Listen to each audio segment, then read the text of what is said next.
With the WINN FM News, I am Kevin Brown. And I am Yolana Weeks. Our top stories: the road of resilience. Nevis Hydro Farm cultivates food security in St. Kitts and Nevis. Fire officials say St. Kitts Nevis Fire and Rescue Services is ready to execute duties at the St. Kitts Music Festival 2025. Nevis's tourism rebrand embracing timeless elegance amidst local debate. Grenada government moving forward with plans to reform marijuana laws. Family in Jamaica demands answers after child was swept away by flood waters. Internationally, White House believes no enriched uranium removed prior to U.S. attacks on Iran. Now, the details. Amidst escalating food prices and persistent supply chain disruptions, the critical issue of food security takes center stage. The Twin Island Federation of St. Kitts and Nevis, like many small island developing states, faces significant vulnerabilities to external economic forces and natural disasters, necessitating a robust, localized response. The Eastern Caribbean Central Bank, ECCB, has keenly focused on this, with initiatives such as its Food Import Bill Tracker aiming to reduce regional food import dependency by 25%, of 29's value by 2025, targeting a reduction to EC $1.17 billion or less. This ambitious goal underscores the urgent need for heightened domestic agricultural output and enhanced resilience within the agri-food systems. On the June 25th episode of ECCB Connects, Daniel Atherton, owner of Nevis Hydro Gardens, provided a compelling perspective on sustainable agriculture and its indispensable role in addressing the Federation's food security concerns. Speaking with Shanna Derrick, Senior Technical Assistant of the Corporate Relations Department at the ECCB, Atherton highlighted the profound connection between farming and survival. Derrick observed an increase in food prices, some goods harder to find, and the bigger issue of food security as a pivotal key to our survival. Atherton, a lifelong agriculturalist from a farming family, echoed this sentiment. I totally agree with you. When you see the dysfunction of that's being caused on global food systems, supply chains, with two succeeding issues. First, it was COVID and all the attendant problems of increase in transportation costs, increase in logistics, and then you have the changes, political changes, where there is exclusion and the tarification of agriculture items. That is significant to global security in terms of food. I think it should be a major eye-opener for individuals, communities, countries, and regions. And the Caribbean region and our federation and myself as a farmer, I'm very sensitive to that. Nevis Hydro Gardens, a 5-acre multi-purpose farm, exemplifies Atherton's commitment to sustainable practices. His operation is a profitable prototype and knowledge and learning operation integrating 4 mutually beneficial components: biodiversity preservation through fruit tree crops, water harvesting and conservation, sustainable land use practices, and the promotion of agrotourism. The farm boasts over 120 different species of crops, is entirely solar-powered with a 10 kilowatt-hour capacity, and utilizes extensive water harvesting systems to store thousands of gallons of rainwater to use during dry spells. Atherton is a pioneer in hydroponics in Nevis, a method of growing plants with nutrients and water without soil. The farm also employs traditional ground cover, drip irrigation, open field, vegetable high density, and block farming techniques. Atherton emphasized that farming is far from a simple endeavor, encompassing 7 major branches, including crops, livestock, forestry, and diagnostic agriculture, such as soil and water analysis. He stressed the need for public education and public awareness regarding agriculture's fundamental role, calling it, "It is fundamental, it is germane, it is seminal to our very existence. It's existential." The Federation's heavy reliance on food imports, a regional characteristic, makes it susceptible to global price fluctuations and external shocks. The St. Kitts and Nevis Food and Nutrition Security Policy, recognizing these challenges, aims to reduce dependence on food imports and promote local production to meet dietary needs. For farmers to thrive and contribute effectively to national food security, Atherton identified critical support systems. First and foremost is the security of tenure, the assurance that farmers will have access to land for an extended period, which encourages investment. Without this comfort, long-term investments in agricultural ventures are unlikely to be made. Secondly, farmers require a capable extension service from the government, which provides training in new methods and demonstrates successful practices. He underscored the importance of integrating food farming practices with the success of farming enterprises to ensure the consistency and affordability of food.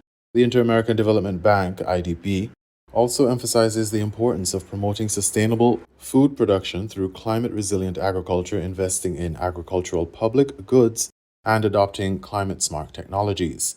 Atherton concluded by advocating for widespread participation in food production, urging ordinary citizens to engage in backyard farming. He noted that such efforts contribute to personal pride, improved nutrition, and affordability, potentially saving 20 to 30% on grocery bills by growing herbs, chives, and green seasonings. If we can encourage persons in their backyard, because that is what I knew of, but then it was called subsistence farming. But that was when in every family they had a fruit tree and they had some chives, some herbs for making tea. You know, you had an animal, maybe a fowl or something that you can get eggs from. And that's all a part of farming. This aligns with the national policy's promotion of home food production, including vegetables, root crops, and small livestock rearing, especially among marginalized urban dwellers.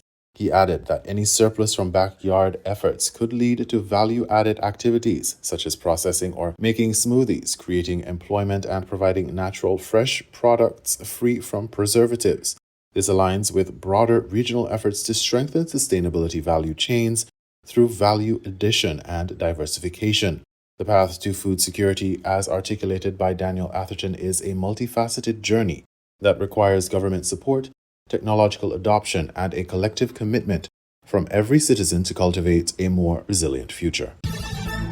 The St. Kitts and Nevis Fire and Rescue Services, SKNFRS, would be on the alert to spot any hazards that occur at the 2025 hosting of the St. Kitts Music Festival, June 26 to 28. The fire department conducted a walkthrough of the Warner Park venue in advance to ensure it is safe and secure for the anticipated large crowd. According to FSSO Pablo Gums and FSO STN Davron Clark, on the June 24 edition of Fire Talk, the St. Kitts Nevis Fire and Rescue Services will play multiple roles where necessary. These include extinguishing fires, evacuating persons, responding to medical emergencies and structural collapses, and assisting private security if necessary. Mr. Gums said, like last year, a proactive approach was taken ahead of the St. Kitts Music Festival 2025 to aid private security officers with a practical and theoretical knowledge and skills to use a portable extinguisher so they too can assist with the extinguishing of fires. There is a designated smoking area and scores of vendors will be on the ground using grills and other appliances. Vendors were advised to equip their vending stations with an extinguisher as well. You know, they have private security. Mm-hmm. So what we did is we had some training with the private security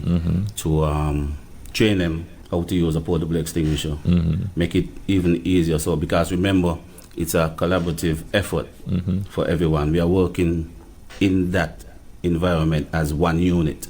So each one teach one, we help one another. Right. So we work together. So we teach them how to use a portable extinguisher.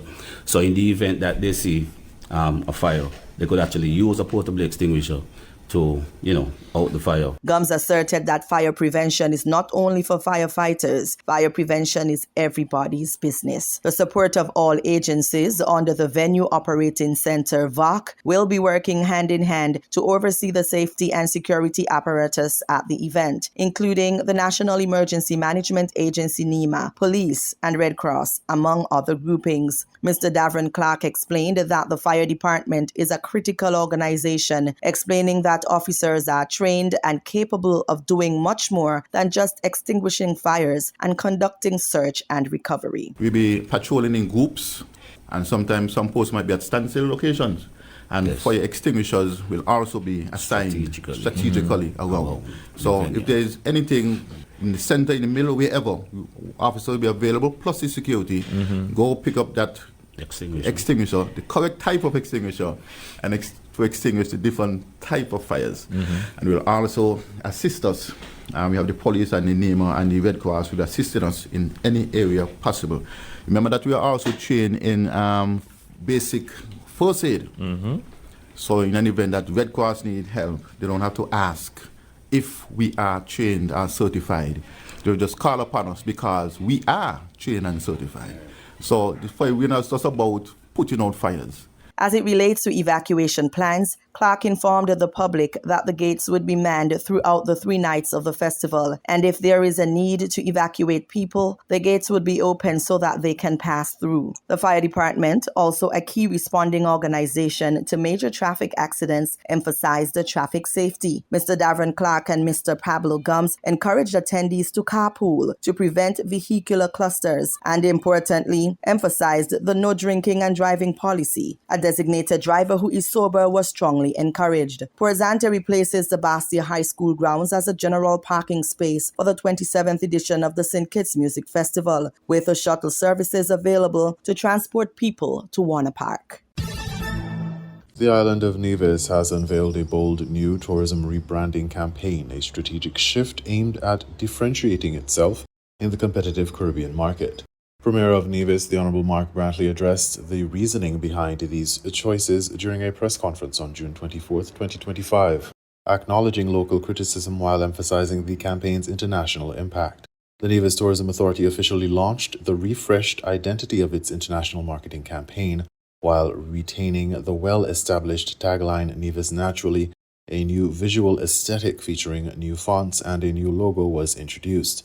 The local launch took place at the Montpelier Plantation and Beach Hotel on Nevis on May 29th, followed by an international unveiling at the Paley Center for Media Arts in New York on June 2nd.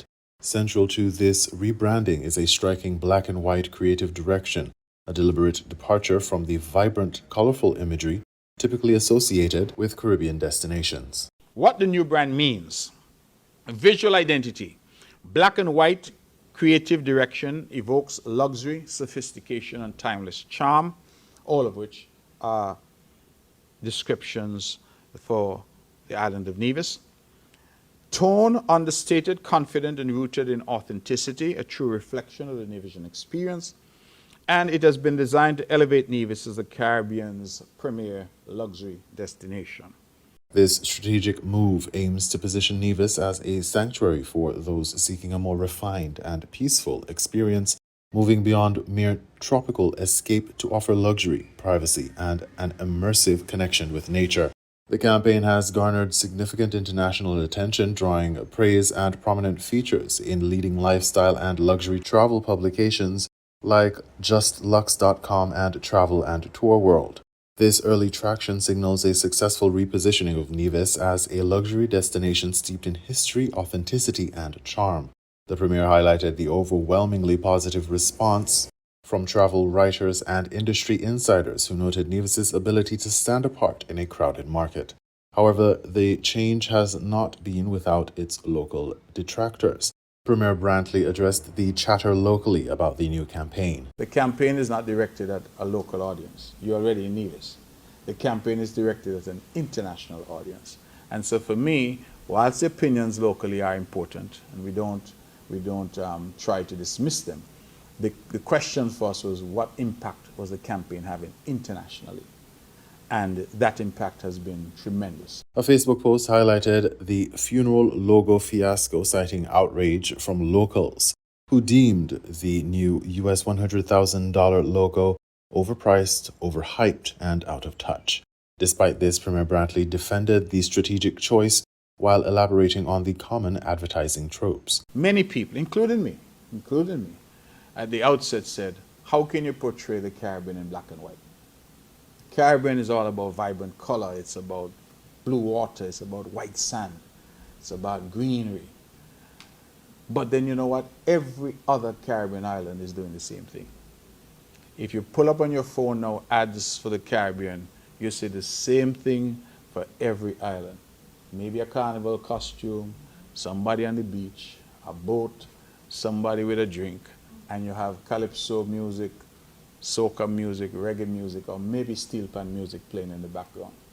All of them are the same. This uniformity prompted Nevis to take the bold step of doing a campaign in black and white. Premier Brantley affirmed its success in disrupting the market. It has really been amazing. You talk about disrupting. In fact, the biggest compliment I got is that a media personality in New York said to me that they anticipate that other islands will probably follow suit because we are creating a lot of noise out there. People have never seen this before. It is new, it is avant-garde, it is really depicting the island in a unique way that sets us apart from the rest of the crowd. He added that the way that you portray luxury is refined luxury, is black and white. That is classic expression of luxury, and that's what Nevis is seeking to do, and that's the market that we are seeking to achieve. the launch's timing was also strategic, coinciding with the Caribbean Tourism Organization's Caribbean Week in New York, which garnered global attention, recognizing Nevis's smaller budget compared to larger jurisdictions like Jamaica and Barbados. Brantley explained, "What we have tried to do is to do things that are unique, things that will attract attention, and things that will attract not just attention, but positive attention." The campaign also emphasized local talent, commissioning Nevis-born photographer Casey Jeffers, now based in New York City and known for his work with celebrities, to produce portraits for the campaign's backbone.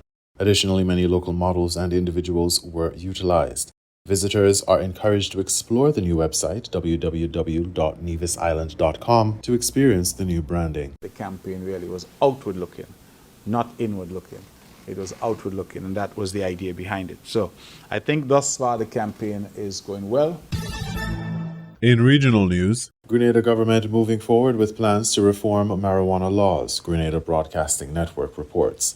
Government has received the first draft of legislation on marijuana reform from legal drafters with the goal of passing the bill by July. Prime Minister Deacon Mitchell provided the update on Tuesday. We have received the first draft of the legislation from the legal drafters. We are intending actually next Monday to have a further deep dive on this issue, and thereafter we're hoping that the draft bill can be settled and that we can actually be in Parliament as early as July to be able to pass the legislation, or at least have it read in the lower house. The intent is to decriminalize the use of marijuana in small quantities and to allow the cultivation of a limited number of cannabis plants for personal use. The specific limits will be defined as part of the policy framework. The proposed legislation will also lay the groundwork for medicinal, industrial, commercial, religious, and sacramental use of marijuana. From a commercial standpoint, the government is focused on developing a medicinal marijuana industry. From an industry commercial perspective, we are seeking to enact legislation that will actually permit, by licensing and permitting process, the growth and development of a medicinal marijuana industry. Government is also looking at addressing past convictions related to marijuana possession. As part of this process, we are also looking to have an amnesty or expunging of records for persons who would have been convicted of possession of marijuana in the past, up to whatever is the amount that we agree upon would be permissible for small personal use. Acknowledging the challenges ahead, Prime Minister Mitchell noted that it will be no walk in the park. I want to emphasize that this is not a straightforward and simple matter, because Grenada, like most of the world, is a signatory to certain treaty conventions addressing the use of narcotics, and we have to comply with our international obligations in relation to those issues as well. He also clarified that the legal use of marijuana would likely be restricted to individuals aged 21 and older. Strict regulations will remain in place, including a probable ban on public smoking and a zero-tolerance policy near educational institutions. Reporting for GBN News, Beverly Telesford. Family in Jamaica demands answers after child was swept away by flood waters. Television Jamaica has that story. The family of an 11-year-old boy who was washed away by flood waters is demanding answers from school administrators of the New Hope Primary School in Westmoreland. The search for Desroy Smith continued for a second date, but still there were no signs of the body. Kimberly Peddy reports. Where were the security? But he need to come to we, no? He need to talk to we.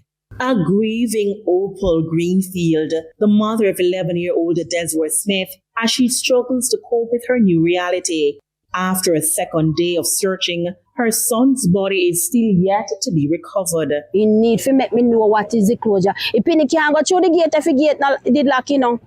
Because when him pull the gate and the gate lock, he have to turn back. Because he padlock. Man. She told TVJ News that her son was sickly.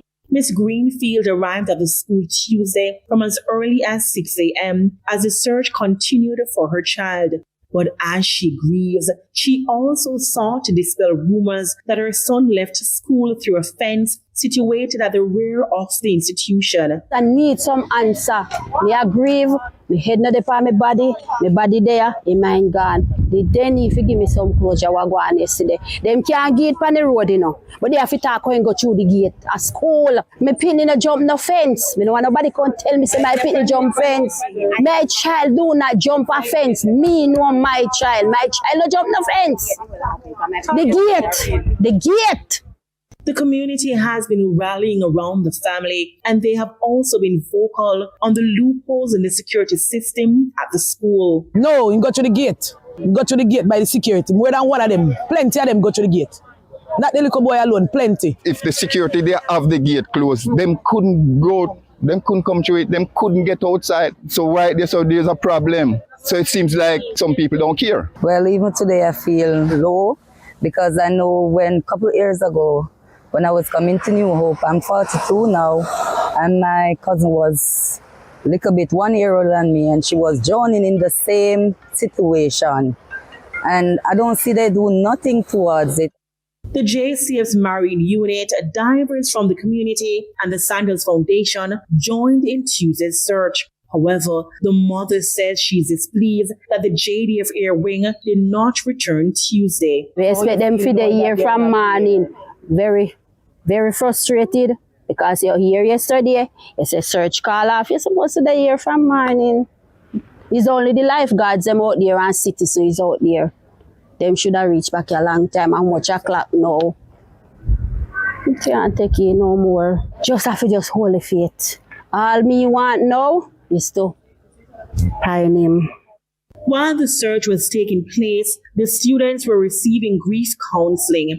In the meantime, residents are now calling on the relevant authorities to cover the culvert that young Smith fell in. In responding, the school's chairman, Alva Douglas, told TVJ News that he will be making strong representation at the parish council to get an iron covering for the culvert. Kimberly Petty for TVJ News.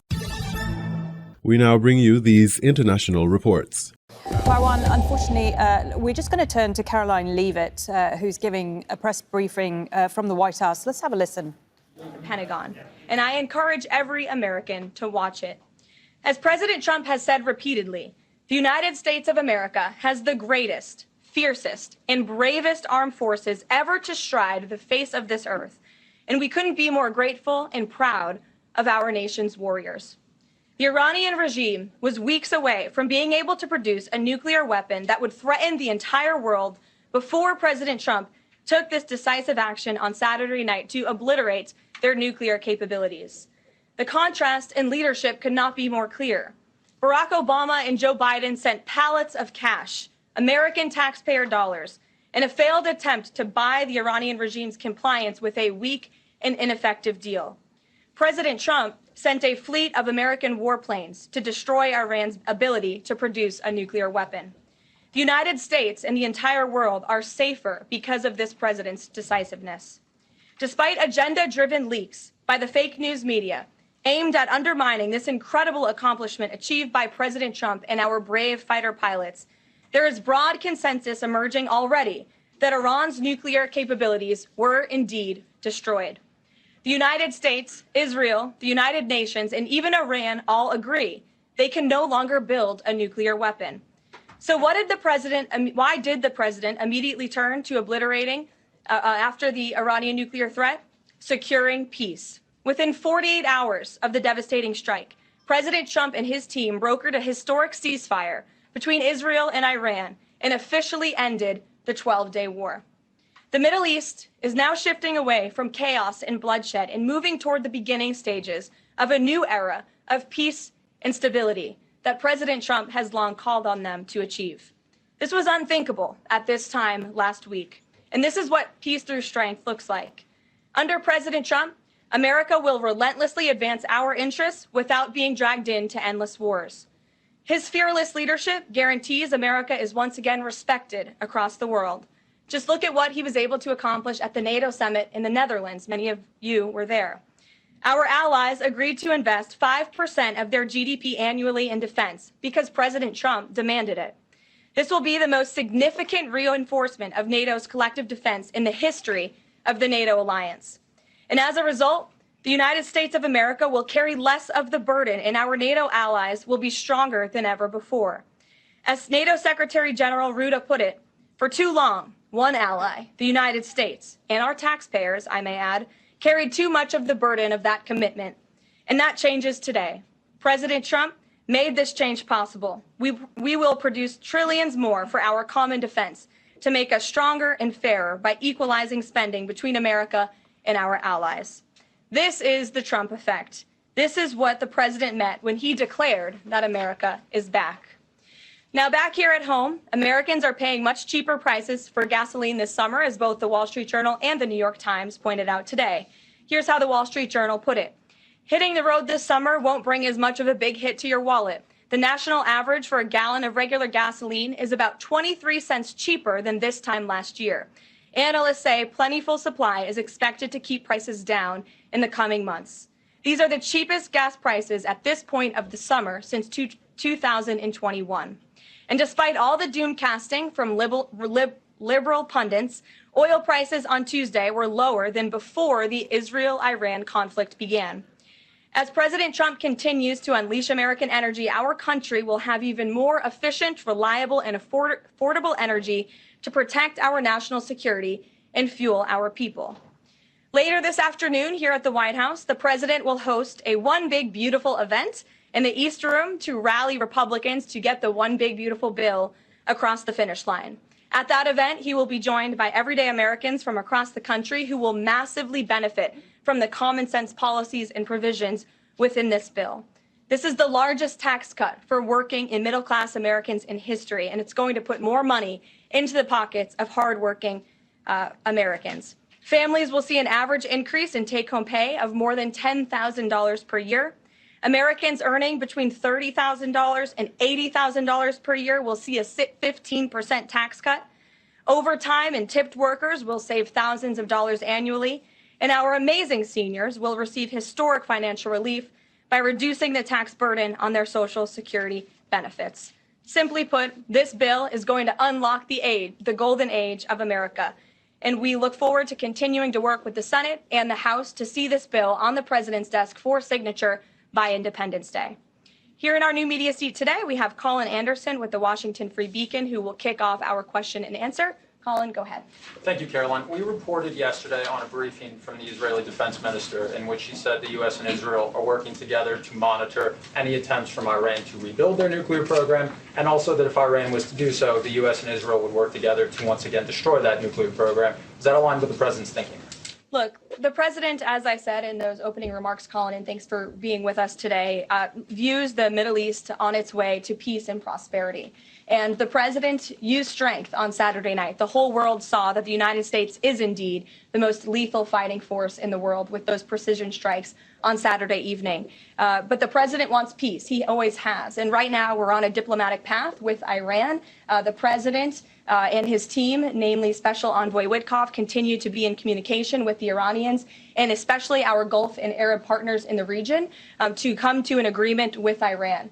As for our alliance with the State of Israel and that friendship and that partnership between the United States and the State of Israel, I would argue it has never been stronger. And we see a new era in which perhaps some of these Gulf and Arab states can sign on to the Abraham Accords. That was one of the president's most signature accomplishments in his first term, and he'd like to see more of those countries sign on in this second term. And so we look forward to sustaining a long and durable peace in the region, and the president wants to do that through a diplomatic solution. But as he proved on Saturday night, he's not afraid to use strength if we need to do it. Gabe. Thanks, Caroline. The president mentioned in a Truth Social post that no enriched uranium was moved from Fordo. What about the other two sites, Isfahan and Natanz? And how can the president be so sure that no uranium was moved? Well, what I can assure you is that the United States and our intelligence agencies and Director Ratcliffe and the President's entire national security team were obviously watching these sites very closely in the weeks and the days leading up to the attack on Saturday, which I will add was one of the most secretive and successful operations in United States history. I think many of you in this room would agree with that because none of you in this room knew about the strike on Saturday until it took place. So we were watching closely, and there was no indication to the United States that any of that enriched uranium was moved prior to the strike. From any of the sites? Correct. And then one more thing, Caroline. Next week, the president mentioned there to be talks with Iran. He didn't mention any details, and Iran has not confirmed them. Can you share any details about any potential talks next week? We don't have anything scheduled as of now, but I spoke to our Special Envoy Witkoff at length this morning, and I can assure all of you we continue to be in close communication with the Iranians and through our intermediaries as well, namely the Qataris, who have been an incredible ally and partner throughout this entire effort. And as I said, this administration is always focused on diplomacy and peace, and we want to ensure we can get to a place where Iran agrees to a non-enrichment civil nuclear program. And there are many other requests that the United States has. Those details continue to really, they're just starting. Of course, the operation was just on Saturday night, but we are in touch. And if there is a meeting, we will let you know, as we always do. Brian. Thank you, Caroline. Is two, one on trade. On the July deadline that's coming up for the trade deals, is that deadline still hard and fast for the president, or is he now considering even coming to trade deals after that deadline, and where is he on that going forward? I think the president has been asked this quite a few times by many of you in the media. I've heard him answer it at press conferences and at gaggles. He just spoke about it on Air Force One. The deadline is not critical. The president can simply provide these countries with a deal if they refuse to make us one by the deadline, and that means the president can pick a reciprocal tariff rate that he believes is advantageous for the United States and for the American worker, and he will continue to do that. But as for the deals, our United States Trade Ambassador, Jameson Greer, I speak to him frequently. He's working very hard, and he has had very good and productive discussions with many of our key trading partners. And on the One Big Beautiful Bill, there's conversations on the Hill right now about the Medicaid cuts. I'm curious if the final bill that the president's been talking about comes to him and it has Medicaid cuts in it, will he sign it, or would he rather just Congress do away with those cuts? I think our friends in both the Senate and the House know exactly where the president stands on Medicaid. He wants to get rid of the waste, fraud, and abuse, and they are working to do that in the Senate right now. Jennifer. Follow up on that, on the Big Beautiful Bill. OK, that was Caroline Leavitt, the White House press secretary, speaking there to the media, echoing many of the comments we heard from U.S. Defense Secretary Pete Hegseth, where he talked about the U.S. strikes on Iranian nuclear sites over the weekend as historically successful. Now, the world's largest medical charity, the Wellcome Trust, has announced plans to carry out controversial research to try to learn how to build human DNA from scratch. The technology could one day allow scientists to create synthetic life using chemicals in a lab. Here's our science correspondent, Pallab Ghosh. Imagine the power to design human life, to dream up new versions of the genes that control the living processes in our bodies. That is what's about to happen in this lab in Cambridge. Researchers here will not just study human life, they'll be able to reshape it in an effort called the Synthetic Human Genome Project. Well, I think the sky's the limit. We are looking at therapies that would hopefully improve people's lives as they age and lead to healthier aging with less disease and disability as people get older. Every cell in our body contains a molecule called DNA, and that contains 4 much smaller blocks of molecules called A, C, T and G. These are repeated over and over again in various combinations to create a genetic code that amazingly makes us, us. And the Human Genome Project enables scientists to read it, just like a barcode. But the new Synthetic Genome Project will take this a giant leap further. Not only will they be able to read the DNA, they hope to be able to write parts of it, maybe one day all of it, from scratch, molecule by molecule. There are concerns, though, that some may misuse the technology, for example, to create enhanced humans or create deadly biological weapons. The genie is out of the bottle. We could try to impose a set of restrictions now, but if an organization who has access to the appropriate machinery decided to just simply start synthesizing anything, I don't think anybody could stop them. The world's largest medical charity, the Wellcome Trust, has decided that the potential benefits to human healthcare outweigh the risks and have decided to fund the research. So this is going to be such a transformative technology. It could impact all diseases. It's too early to say exactly which are the first diseases that we'll be able to tackle in new ways, but it's such a general purpose technology that it's feasible it will impact every disease. The Human Genome Project propelled us into a new era of medicine. The hope is that the Synthetic Human Genome Project will accelerate that revolution, but with it come new dangers as we begin to have unprecedented new ways of shaping human life. Prahlad Ghosh, BBC News, Cambridge. World Liberty Financial plans an app, while Norway wants to ban new mining centres. This is Crypto Weekly. Donald Trump's cryptocurrency platform World Liberty Financial says it will issue an audit of its stablecoin within days and that it plans a new app. Announced at a conference by Zach Folkman, the co-founder of the company, he also hinted that WLF's governance token could soon become tradable. The token, WLFI, was launched 2 months before the US presidential election by Trump and his business partners. It's yielded hundreds of millions of dollars in revenue for the Republican president's family business and has drawn a barrage of criticism. Folkman said the planned app would make crypto seamless for everyday investors to use. US investor and entrepreneur Anthony Pompliano has announced the creation of a new Bitcoin treasury company. It would hold up to $1 billion of the world's largest cryptocurrency on its balance sheet.